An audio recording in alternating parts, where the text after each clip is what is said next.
Bună ziua, dragi elevi! Vreau să vă prezint astăzi un material didactic pe care l-am structurat, l-am pregătit pentru voi.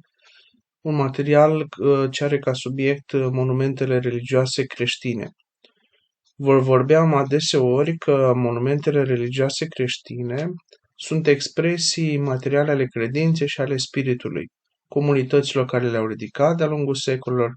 Aceste structuri sacre, biserici, catedrale, mănăstiri, capele sau troițe, nu sunt doar locuri de rugăciune, ci și simboluri ale identității spirituale, culturale și artistice ale unui popor.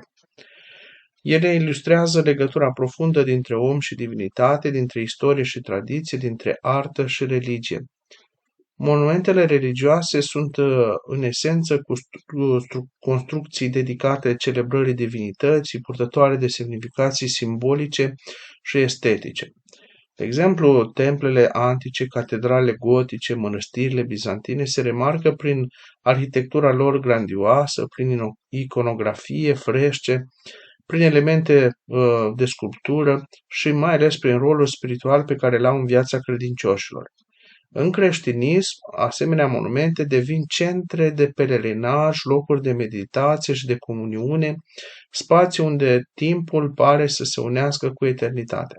Astfel, fiecare monument religios creștin reflectă o mărturie vie a credinței, o pagină de istorie și o capodoperă de artă care vorbește despre aspirațiile și valorile umanității.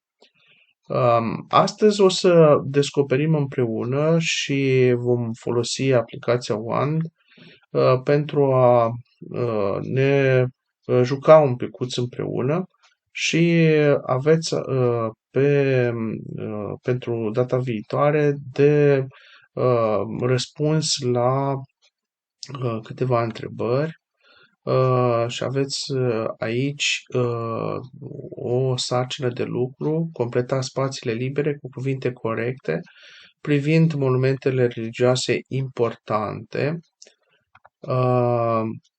Și aici aveți de completat cu cuvintele potrivite. De exemplu, monumentele religioase sunt structuri simbolice care semnifică credință și sunt dedicate celebrării divinității. Templele, catedrale sunt importante și acestea includ și mănăstirele.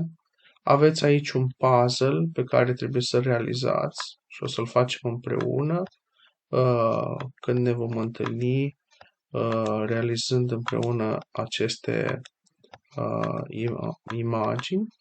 Apoi avem de ales imaginea corectă.